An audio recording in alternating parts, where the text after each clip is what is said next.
Good afternoon, everyone. My name is Miriam Aylward, and I'm the Executive Director of NESI, the organization that is hosting today's event. I'm broadcasting to you from my home office in Western Massachusetts. The presentation you're about to hear is entitled Building In and Building Out, Lessons Learned from Deep Energy Retrofits. And it was originally scheduled as a session at our annual conference, Building Energy Boston. As you may have heard, we recently made the decision to make Building Energy Boston an entirely virtual event this year. This pre-conference webinar will give you a taste of what's to come and for when we run the full event on August 12th to 14th. The speakers will introduce themselves later, but before they do, I just want to thank them. Jen, Anna, and Jesper, thank you for the time and energy you have put into making this webinar happen, for your willingness to share your work with colleagues who want to learn about it. Lastly, before I turn it over to the speakers, I'd like to read a message that we sent out to our community yesterday in response to what is happening across the country right now. My hope is that it helps provide context and also show that we acknowledge that while this webinar is able to continue as planned, many things are not able to move forward right now. NESI's mission is to cultivate a community of practitioners who share, collaborate, and learn. The community that we aspire to build is one that is inclusive, accessible, and equitable. It will be achieved by acknowledging privilege, exploring blind spots, and engaging in important and sometimes uncomfortable conversations. We stand in solidarity with those across the country demanding justice. Racism has no place in our community or in the world. The building industry and NESI are not immune from what we are seeing. We know that not everyone feels invited or even safe to pursue careers in high performance building and design or to engage in the NESI community. We acknowledge that we still have a lot of work to do. We recognize the ways in which the building industry is interconnected with the greater struggle for equality, and how people who have been denied their most basic needs for life and security for generations cannot and should not be expected to remain silent in the face of continued violence. We ask everyone in our community to join us in committing to educating ourselves and one another, engaging in conversation, and cultivating a truly inclusive community of practitioners who share, collaborate, and learn. Thank you for joining us. Thank you for listening. And with that, I will turn it over to our presenters. Thank you. I'm Jennifer Hatch and am a content committee member of NESI's Build Energy Boston Conference, acting as a curator for today's webinar.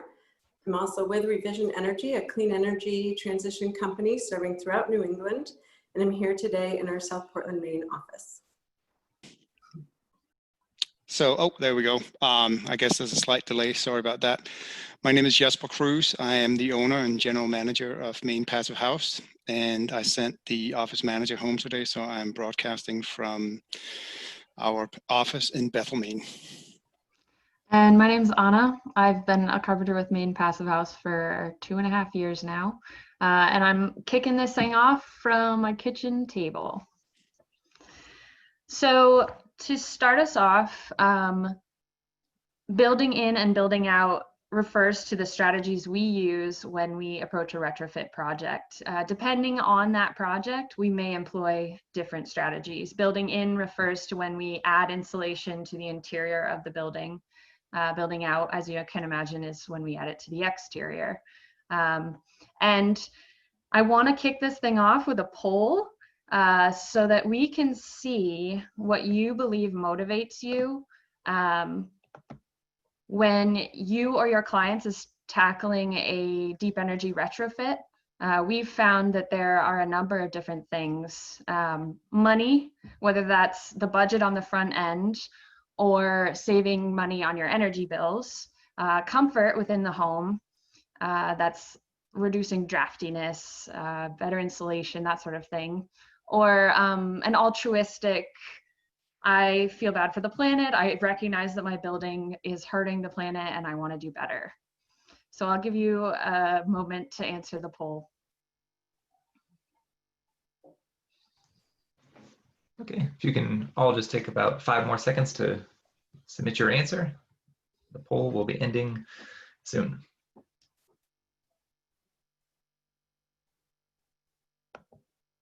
All right, so I am sharing the results, and it actually looks like by a little bit, we've deduced that reducing the building's impact on the environment is more of a priority for most people's clients, which kind of surprises me a little bit. I tend to think that people are motivated towards the money side of things, but it actually really pleases me to see that. Each of our projects will sort of tie it back to this poll and let you know where our clients stood on the motivations.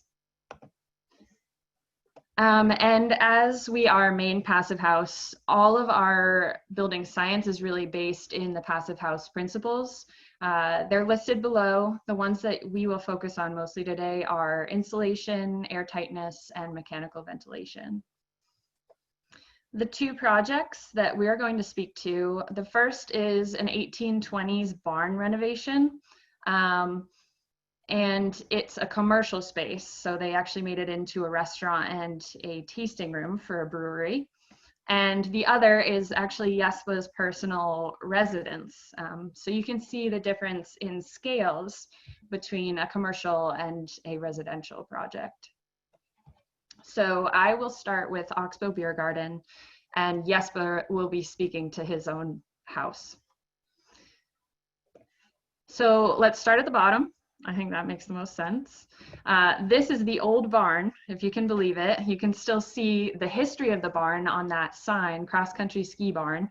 It was formerly a bed and breakfast, a family farm and residence, and now it's a brewery. So there's a deep history, and there's also no foundation to be seen of other than centuries of cow poop. So we picked the whole thing up, rolled it out of the way, and poured a new slab. It was quite a process, and if you're interested in seeing the video, we actually have drone footage in a time lapse of the whole thing on the Maine Passive website. It's pretty cool. So in this case, we're going to speak to building in on the foundation and on a frost wall and a slab.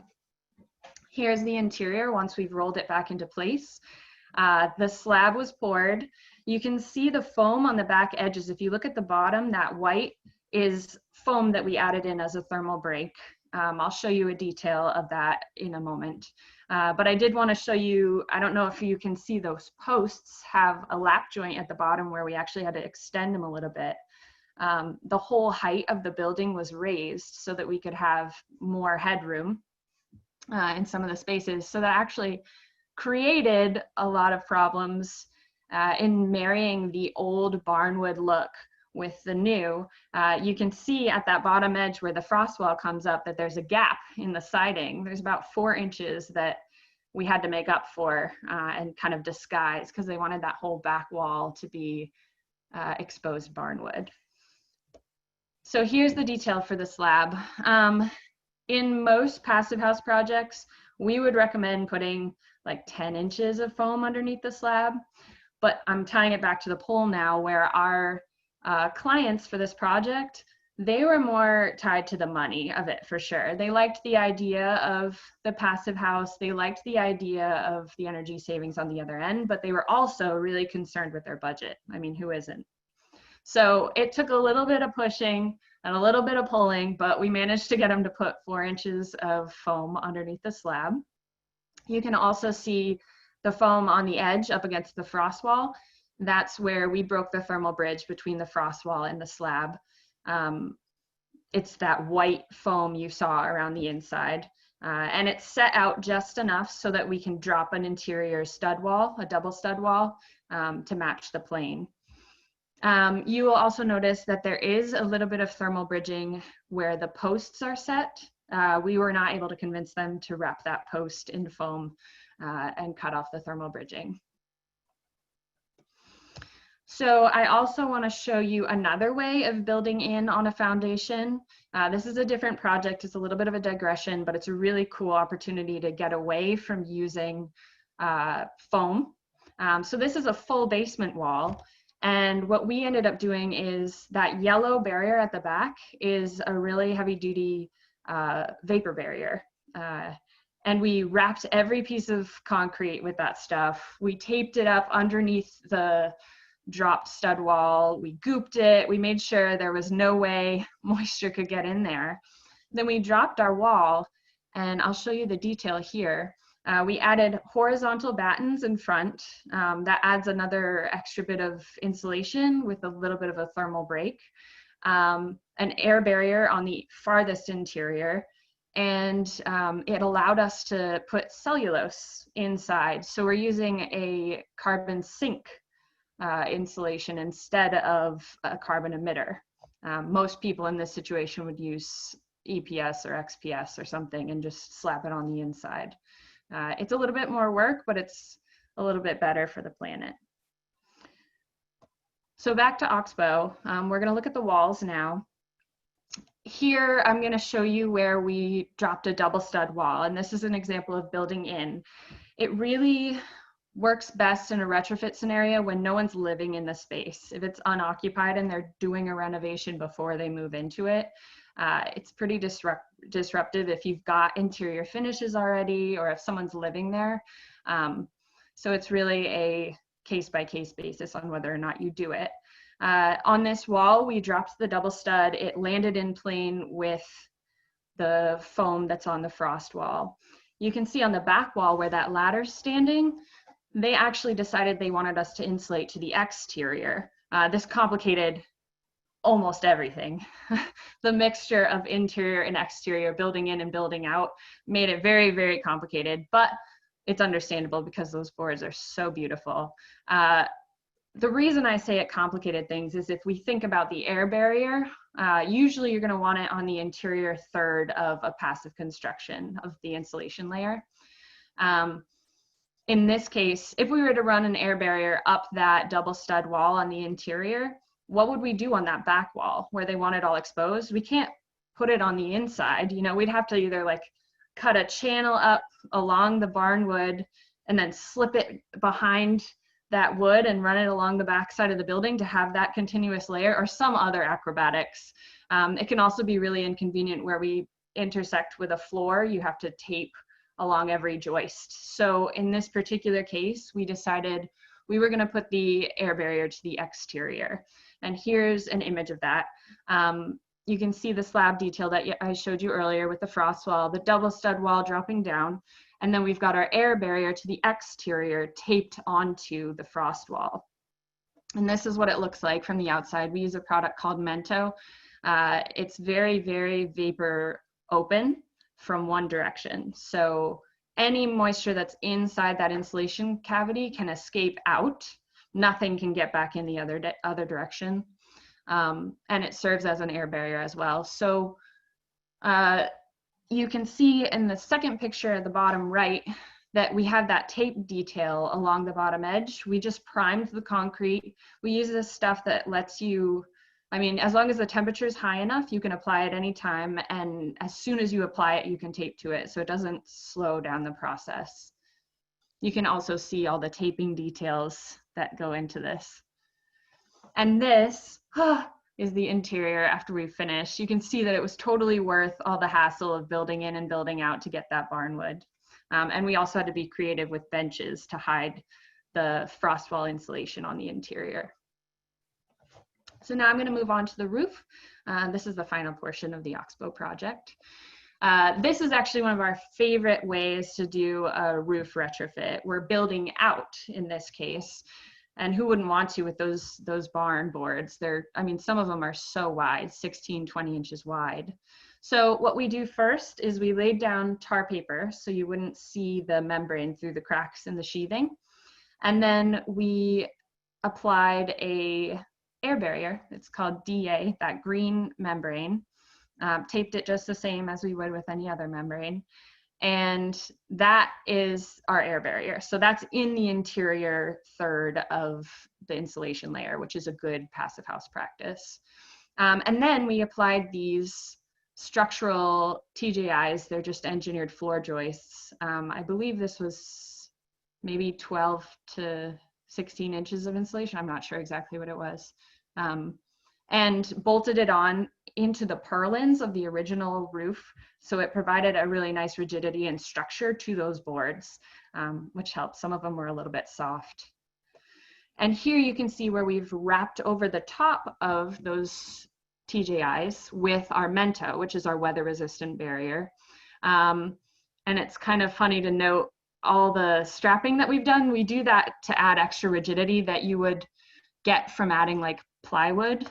But plywood has such a low perm rating that you don't want it on the exterior of a construction like this. So we use the Mento and then we strap for that rigidity, and also to provide a venting system for the roof.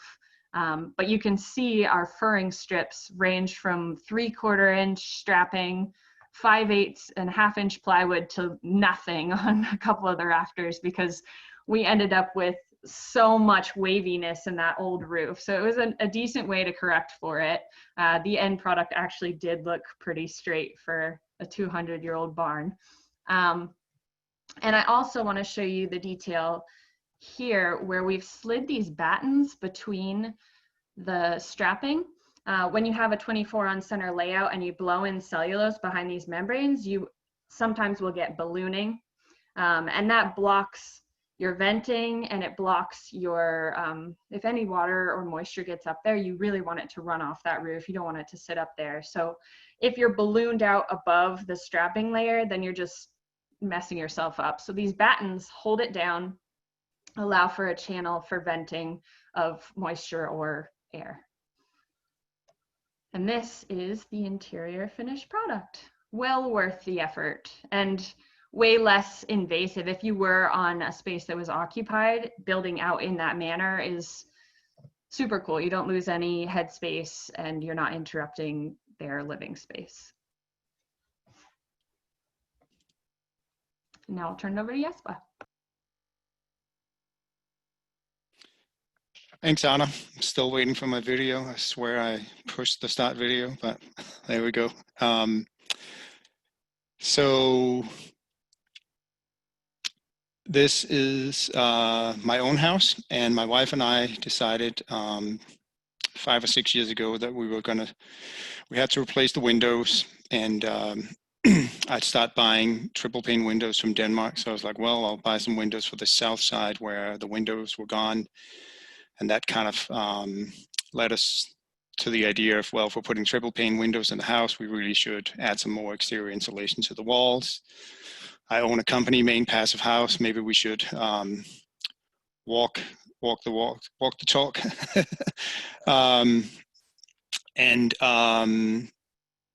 We didn't have the money to do the whole thing at once, so we decided to do one side a year. That turned out to be, it worked well because we only had to spend so much money, but you know, it's disruptive for many years in a row. So it got really, really old, and eventually we ended up doing the last 2 sides, and the roof finished actually this year. Starting at the foundation again, this is another slab on grade house, but with frost walls. So the first thing we did was we removed the siding at the bottom of the wall, and then we took the same DA membrane that Anna mentioned before. We stapled that to the wall. We primed the foundation wall. We glued the DA membrane to the foundation, and then we added 10 inches of EPS foam that we had left over from another project. Put some tar paper over that to try and keep the ants out, although that EPS foam is treated with borax, so in theory the ants should stay out of it. So here we dug down to the footers, put that foam on it. Here you can see it. We taped the seams and the DA membrane, we backfilled it, and then we're basically ready to start working on the walls. We had 2 inches of XPS foam underneath the slab to start with. So there is a little bit of a thermal, well, what I thought was a thermal bridge. You know, there is not a continuous layer of insulation because you have the XPS foam coming up to the frost wall. But Anna did the therm modeling, And I was surprised to find out that it's not a thermal bridge, but obviously, you know, it could have been better, but we weren't going to jackhammer my floor up to put it in there. So the walls. So it's kind of like the same system that we did at the roof at Oxbow. We took all the siding off the house, well, off the wall. This is actually another side of the house, but basically we take the siding off, we take the windows out. Then we take the DA membrane and we roll it right over where the old window openings were and get that whole wall done in one day. So it's all covered up with the membrane, tape the seams. So we're living in the house while all this is going on. So, you know, for a day or two, you don't have any light coming in through those windows. The next thing we do is we then cut a hole out where we're going to have our new windows, which is in the existing window openings. And then we take plywood and we built a plywood box that extends from the inside of the window opening and all the way out to the plane of the TJIs. We tape the seams in that plywood box and we tape the plywood box to the DA membrane so that we have now this box that's totally sealed up and connected to the DA membrane. The other thing we do before we start adding these TJIs or larson trusses is we take another piece of membrane and we tape it down at the bottom of the wall, and we just drape it out over the XPS or the EPS foam, sorry, so that we can actually wrap that membrane up over the outside, just so that air is not coming in from like underneath the, you know, below the larson trusses. So we put the membrane on, we put the plywood box in. We do that little detail down at the bottom where we add a strip of membrane, and we actually do the same thing up top under the soffits. We drape the membrane up and over so that as the TJIs are coming up to the soffit, the membrane extends out to the outside. And then we take the TJIs, 9.5-inch TJIs in this case, we bolt through the flanges of the TJIs with GRS screws and bolt right into the existing 2x6 studs in the wall system. This is what it looks like. Then after we get the TJIs on, we then block with 2x4s around the windows. We block down along the bottom of the foundation so we have a place to attach our stone that we use to cover the foundation with. And you can see in this case here now we put some plastic over that, so we get some daylight in. When we did the other two walls, we actually did it in the winter. We ended up putting foam on the inside of the walls while this was all going on, so that we had some kind of thermal, you know, so we had some insulation. But since this part here was done in the summer, it was not an issue. Same, we attach the same Mento Plus membrane to this, and then we tape all the seams. We pick up the little strip of DA membrane that comes out from underneath the TJIs that gets taped to the Mento down at the bottom. The same thing, the DA membrane that comes out up over the top of the TJIs get taped to the top of the Mento again. All wire penetration, etc., gets sealed up. And then the insulators, all these wall cavities get filled with dense packed cellulose, and the insulators will simply just cut a hole with a knife and blow the insulation in through the membrane, and then seal it up with tape again. And here is the detail. Again, it's really no different than the other detail we showed you with the foundation, except everything is labeled here. And I will say, if you want to check out more details on this, I think there are older presentations that I've done that are available on Nessie's website, I think. So there'll be more detailed photos that you could check out. Here's the wall system all said and done. One thing I think that's worth noticing is when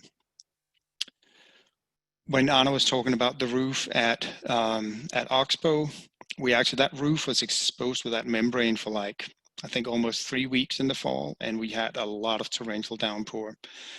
And you know, a little nervous about what was going to happen. This is after it was insulated, you know, and taped over those holes where they blew the insulation in. But before we put the roofing on, we cut a hole in the bottom of the membrane to kind of see what was going on, and the insulation was bone dry. So that was very pleasing. So an alternative wall would basically, this is a homemade Larsen truss, which we did on a retrofit that we did for a client. This is actually a new part, an addition to the retrofit, which is why it has that zip sheathing, but we actually used the homemade Larsen trusses in that entire project. And if you're retired and you have time to build those on your own, it's probably cost effective, but it's definitely not cost effective to have us build them, which is why we use the TJI Larsen trusses.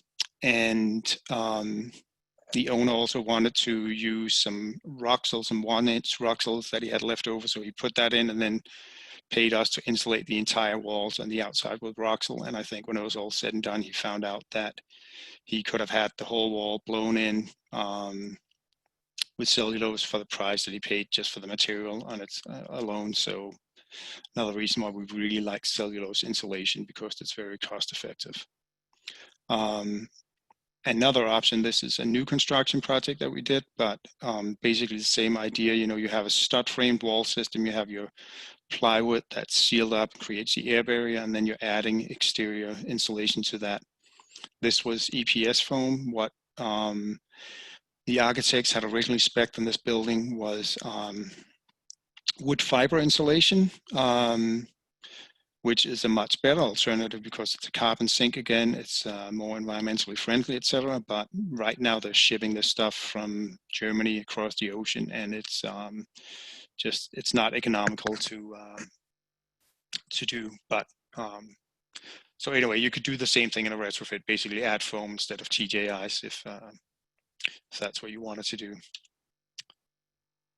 And for the roof at my house, so this is a little different because we had a existing trusses on this roof here. So we weren't going to rip that off. So you can see the membrane that we brought out over the top of the TJIs and how it's taped to the Mento. So like basically our wall system is sealed up on itself. We then took, they call it a chainsaw retrofit, right? You take the chainsaw and you cut off your rafter tails, except we used a skill saw in this case here. We basically cut that off, and then we just wrap that DA membrane right up over the attic. So on all the walls, we have our air barrier on the inside. On the roof, it's on the outside. And up at the top, what we did is, because the plywood has such a low perm rating, we cut out this section of plywood up over the roof. So if there's moisture in the attic, it's going to rise up in the peak, and that way we don't have plywood there. We just have the membrane, so moisture can get out through that membrane up there. And then rather than, again, we're strapping the roof here. We have, you can't see the route, you can kind of see we have some 2x4s that are bolted down at the bottom of the roof. And to those, we have attached another 2x4 that's going to create our new overhang. We strap the entire roof. And then my roofer bent us up basically like a giant drip edge that's 2 feet wide. So we could attach that first, and then we could take the old roofing panels that we had and reapply those, so we didn't have to buy brand new roofing panels. And then originally we were going to say, great, that's good. But I went to a presentation at FIAS's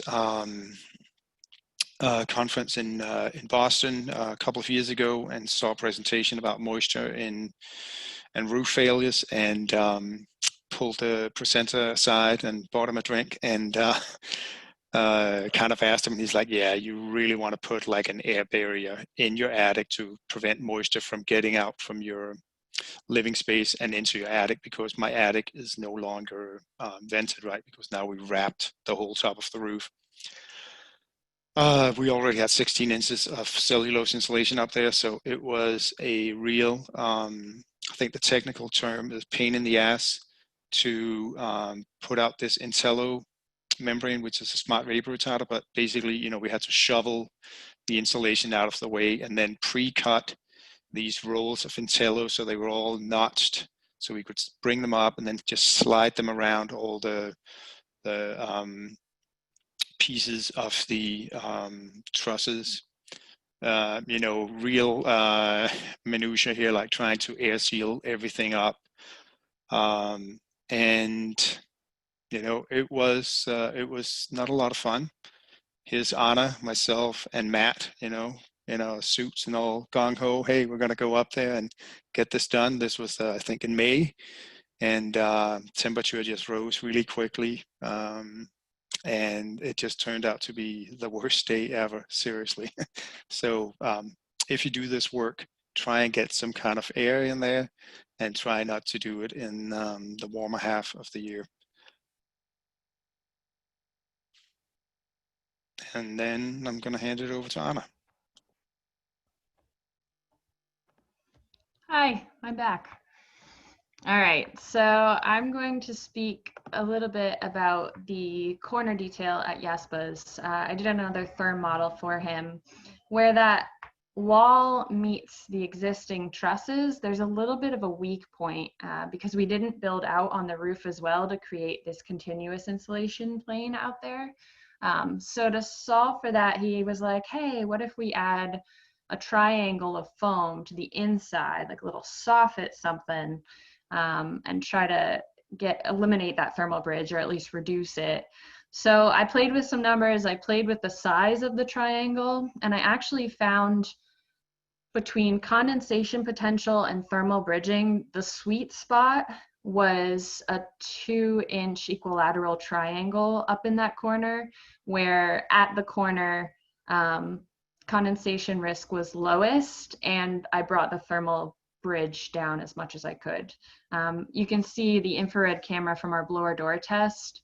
It was done in November, and the temperature inside 77, and the temperature at those weak points, those cold spots, is 73.5. So it looked pretty good. Time will tell. Another alternative to a roofing system like that, we've got the building out on the exterior, we've got that whole hot box attic detail, and then we have a drop ceiling. And this works nicely for the air barrier, because you can apply the air barrier and then build below it. It doesn't work nicely if you have low headspace in your building. So obviously this is a case by case as well. And now we're going to talk a little bit about mechanical ventilation. When you make these buildings airtight, you cut off the natural flow of air through a building. The famous passive adage is, houses don't need to breathe, people do. So we add mechanical ventilation so that our people can breathe. There's two options. There's a ducted ERV. This is I believe a Zender product. We use them quite often, and it works great. We love this product. However, it's a real bear if you're thinking about adding it to a retrofit. You have to find a centralized location. You have to find a place for all the ducts to run through that makes sense, or you have to build a bunch of soffits, and to each their own. But we find that when we're doing mechanical ventilation in a retrofit, we'll lean more towards a self-contained unit like these Lunos. In these situations, all you have to do is drill a 6¼ inch hole into the side of your building in the rooms where you're going to put these units. And the tube sits in the building, and then your unit is housed inside that tube. So you can do all your air sealing around the tube first, and then later on add that unit in. The unit itself has a honeycomb feature. There's two different types, one that exhausts and supplies through the same unit, and another one that is in a partnership. One will turn on, suck cold air in, the other one will exhaust the warm air from the house. and then 70 seconds later they'll switch. So this pre-warmed one will be intaking air and pre-warming it as it comes into the house, and this one will be letting hot air out, exhausting it, and warming itself up for when it switches again. And that's how the heat recovery works on those units. They don't offer energy recovery, so they're not good for humidity levels. You might have to find a separate humidity control unit. So we find those to be quite useful in this sort of a retrofit.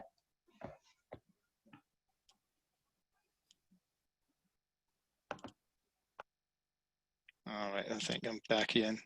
So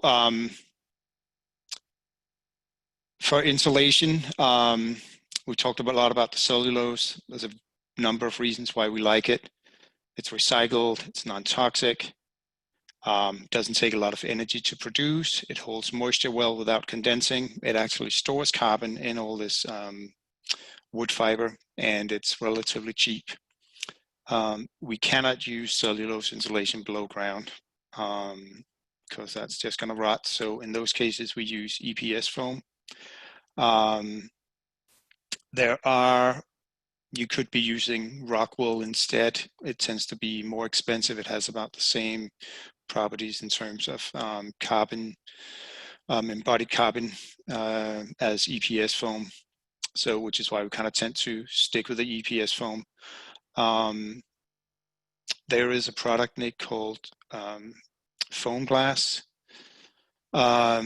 which same thing now. It's only being made in Europe, and they're shipping it across the sea. But it's we're waiting for this. There's supposedly a guy in Vermont who's going to bring this product to the market in the US, but I do not believe it has happened yet. Anyway, we use EPS foam below grade, and worth noticing that there are different kinds of EPS foam, different kinds of compression strengths. So where we have load bearing on the foam, we use a EPS foam with a higher density. And if we just have like a concrete slab on it, or if we're like bolting it to the walls, we use something with a much lower compression strengths, which also means it's going to be cheaper. This stuff here, you can put it underground. It's the stuff we're buying has treated with borax, so should be keeping the critters out of it. It's relatively easy to work with. I do recommend buying a special foam cutting blade. Make for a lot nicer and just a cleaner job. You don't really need to rent any gear for it. And spray foam, we really just try to stay clear of that. And I see, you know, a lot of times, even on new construction, people will specify spray foam. But, you know, if you're using good detailing and membranes, then there's really no good reason in my mind to use spray foam. It's really bad for the environment, and it's expensive. And this slide here, you might have seen it's being used a lot these days. But it basically shows you how big of an impact the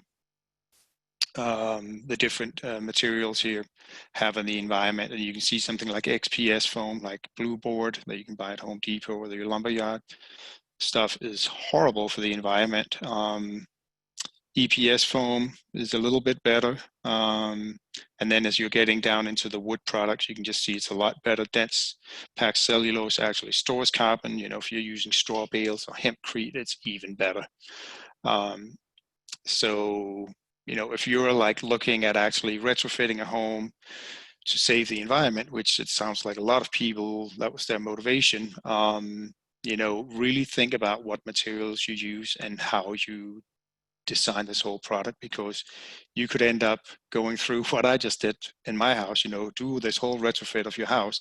And then at the end, you could come out actually using more carbon over the lifetime of the house, just because you're using materials that are incredibly carbon or energy intensive. The money part, the good news is for a lot of you who listen that you're doing it for, or you want to do this for, to help the planet, to help the environment, which is good because it's really expensive. So if you think you're going to go out and do like a full energy retrofit, and then like 10 years later, you're going to be, have your money back. I wish that was true, but if you're hiring somebody to do the work, it's definitely not going to be the case. In my project, my house, the windows were toast, so we had to replace those. The siding was kind of going too, so we had to replace the siding. So that's kind of the time you want to do it, right? So if you're going to put in new windows anyway, if you're going to do new siding, that's like the prime time to do it, right? You don't want to like pull out like new windows, new siding off the house and do it. Ideally not anyway. So, 81 bucks a square foot, and that's me calculating the cost of my own labor. The Oxbow Beer Garden, we kind of broke it down so you can kind of get a sense for, what the different stages of the project cost. I will say in the total cost, for this place here, that does not include the cost of the commercial kitchen. It includes the plumbing for it, but it doesn't include like all the, the stainless steel counters and all of that stuff, the dishwashers, etc. So, but we can say, I think, this was basically like a total we had like everything in this place is brand new now, except for the old frame. So building in, I think in general is cheaper if you can get away with it, rather than building out. Another benefit is that, you're undercover the whole time when you're building in, whereas when you're building out, you're exposed and you're working like off staging. When you're building in, a lot of times you can work off one floor and another floor. And I guess that's it. And then I believe that Jen is going to come back on and maybe do some Q&A. Yeah, thank you. Lots of great questions. One, this is about the Oxbow project. Is it not possible to insulate the exterior of the basement? Or why didn't you insulate the exterior of the basement? It absolutely is possible, and it's recommended on the passive principles, but the Oxbow project was very much ruled by budget. I think a large part of why we didn't do it in that case was because it was cost prohibitive for them. Yeah, totally. And they can still do it. I mean, and that's what we said to them, you can still add 2 inches of insulation, but these guys just want to get in there, start selling beer, and then hopefully they'll do it down the road. Right, and we could never go back and redo underneath the slab. That would have just been ridiculous. So if we put the money there at the start while we had access, it made more sense all around. Great. Another question from Jessica. How do you prevent settling in cellulose insulation? You dense pack it. So, if you're blowing it into an attic, like we did in my place, it is going to settle. You might blow in I think we blew in like 42 inches. By the time it settles, you probably have like 36 inches. But in the walls, yeah, you just dense pack it. And, there's like a little regulator on it. So when they're packing it, when they're blowing it in, they can tell when it's packed to the correct pressure. Great. From John, where is Mento, Maine? Is it a US product? It's not. What is the language that's on it? Is it German? Yeah, it's from ProClima. Yeah, I believe I think it's German. It's like all those Europeans, there's another company, Siga, makes the same products. That's a Swiss company, I believe. So, but it's readily available in the US. Awesome.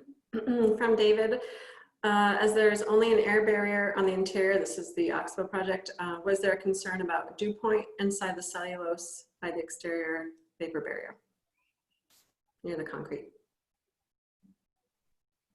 You want to talk to that, Anna? I don't really understand the question. If you do, go ahead, Jesper, and then I'll jump in. Well, I think what's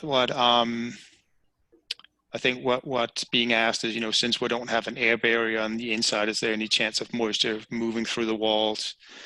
and condensing inside the wall cavity. And there is, the recommended thing would be to have an air barrier on the inside. And again, it was just cost prohibitive, but with the cellulose insulation and with this Mento membrane on the outside that's really vapor open, we felt like, we could do this without it being totally reckless. It's not ideal, but,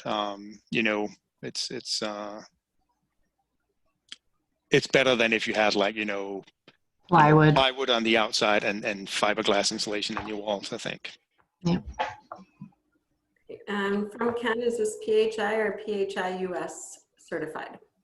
It's not certified. Certified. And it's actually the Oxbow project, another thing that says definitely not passive house, that has double pane windows. We had no money for windows, so that's all we could get into it. So it's a very efficient home, but it's in no way a passive house. Okay, that was a question someone had. What kind of doors and windows did you use on both projects? Well, the ones that we tend to gravitate towards are we use a lot of Lowen. That's a more local product. Unilux sometimes, which is a German window. Your house, what was your house? My house were Ecliptica windows from Denmark, which I imported on my own, and then there's no customer support or any kind of help to get on that, so we kind of stopped getting those. Another product we use a lot is Logic windows, which are made I think they're made in Pennsylvania. So any kind of triple pane windows, there are so many manufacturers now. I think in the Oxbow project, we just used double hung Anderson windows. Actually, were they double hung? I forget if they were double hung. I think they were, which isn't ideal. Casement windows are better, but for the aesthetics, they wanted double hung. And just worth noticing that the Anderson 100 and the Anderson 400 series, the 400s look a lot better, but in performance-wise, it's exactly the same. Great. And again, for Oxbow, is there any concerns about the added weight of the second roof structure? Roof structural system? Yes and no. Part of the no is that this barn has been standing for 200 years. So we were trusting in what we had. Those TJIs on their own are very, very rigid. And with the connections to the purlins, it felt okay doing it. I don't know if you have anything on that, Jesper, as well. I'm almost thinking this roof is stronger now. Right now you have these TJIs that are actually bolted into it, and they're that's a structural roof in itself. So if anything, I would think this roof is stronger than it used to be. Holding it up more now. That's right. Great. And how long did the project take from start to finish for Oxbow? Oxbow, I want to say it was 9 months. Is that right? I think that's about right. Yeah. And my house, I don't know, 5-6 years, something like that. So forever. It could have been done a lot faster, but I would say probably about the same if we, maybe not quite, probably half a year, if we had done it all in one big movement. Great. From Catherine, did you install fairing on the exterior wall before insulating? At my house, yes. Yeah, and the reason you want to do that is, as you're dense packing those walls, like Anna mentioned on the roof at Oxbow, the pressure of the insulation as it's getting packed in there is just going to want to blow up out all those seams where it overlaps and it's taped. So with with that battens that we're putting in there, not only do we have, if we go back to the slide, you could see that we have strapping on each TJI, and then we have horizontal strapping going across, but then we also have another batten slit in between the base, so that kind of helps keeping that membrane. It takes the pressure off the membrane as it's getting dense packed. And it's a rain screen for your insulation, right? You've got venting behind there. That's what the strapping's for. That's what. Yeah, that's kind of like a double purpose, right? Great. Someone is asking if This would also be considered for LEED rating systems. You said it's not certified, but if you want to speak on LEED ratings. I have a green associate. I don't have accredited professional status with LEED, so I'm not sure exactly how close it is. Passive doesn't take into account in the certification process so much about like land use. I know LEED talks a lot about land and water and how you're affecting the property that you've put your house on and that sort of thing. So we kind of completely miss that when we talk about passive certification. Passive is more about the building itself and those materials, whereas LEED encompasses solar and adding panels like that. You can do that in passive stuff, but it's not the core of the original program. I think they just added in this version of, I think I'm using the German version PHI for passive. They just added in this newer version a solar calculator. So LEED is a bit more developed as far as where you put the house and what it does to watershed or what it does to the local flora and that sort of thing. So I don't know, you'd have to dig much further into stuff if you wanted it to be LEED certified. Yeah. I just want to say that, I think the thing with LEED is like you could actually, that's my understanding anyway. I really don't know much about it, but my understanding is that, you can, a lot of times you could probably put up, enough solar panels and renewable energy and kind of like, maybe build kind of an energy hog of a house as long as you had like renewable energy to offset it. Whereas with passive house, if you're looking at that, it's all about the energy. You can only use so much energy, which I think it makes sense, because the longevity, like however long the building is going to stand, it's always going to be using energy. So right.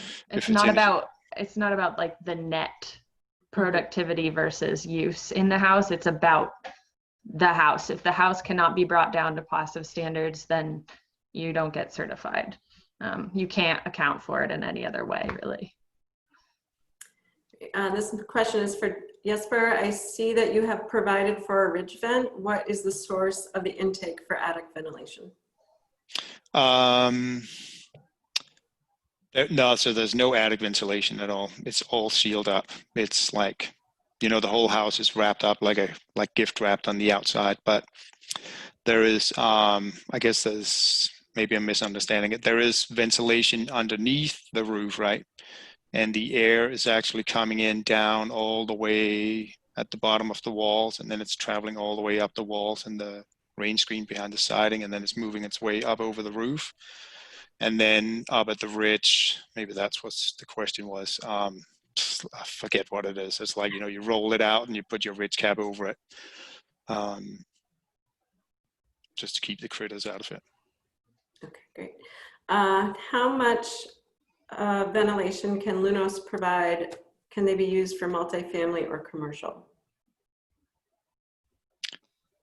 I think they can provide like 30,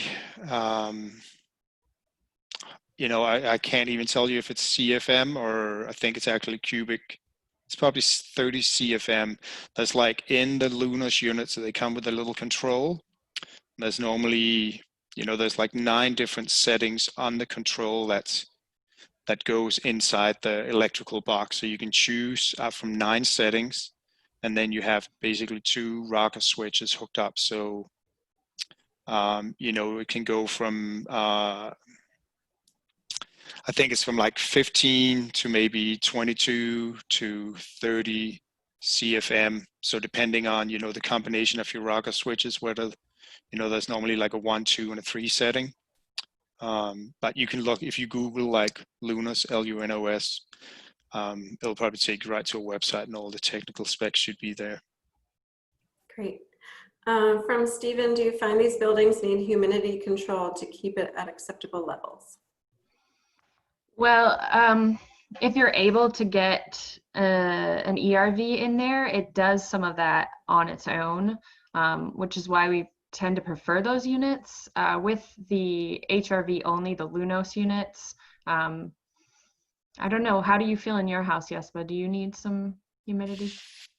No, I think, I mean, I'm not sure really if you were asking about problems with too much humidity or too little humidity.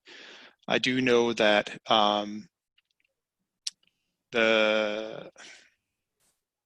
what do I want to say?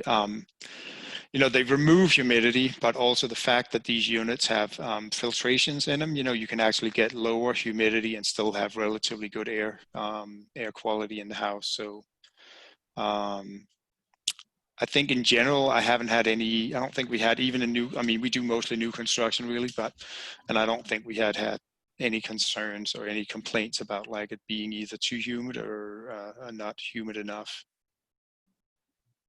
Okay, I think we have time for just one more question. Is there any energy performance data available yet for either of these projects? There's not. I mean, my house is modeled and I think in theory, we should be able to get it certified as a Retrofit. We haven't done it yet because the big thing is we have a wood stove in this house, and to satisfy the Passive House Institute, I probably have to put in all kinds of monitors in my house. So I really don't have I think I can probably say like my guess is over this winter here, I think we paid about probably on average maybe like $150 a month in electricity, and now in the spring here I think we're paying about 50. So you know, overall my house is probably using like, I don't know, 12, 13, $1,400 worth of electricity for a year, and everything in the house is electric. So that's kind of the closest I can get. Great. Great. Thanks again to everyone who joined us today, to Jen and Anna and Jesper. We will be sending up a follow-up email to everyone who attended today. We want to know what you thought of the webinar, and also what we can continue to do here at NESI to be a resource for you remotely. Be well, everyone. Keep an eye out for more opportunities to connect with and learn from each other in the near future. And we'll see you soon. Thanks a lot. Thank you.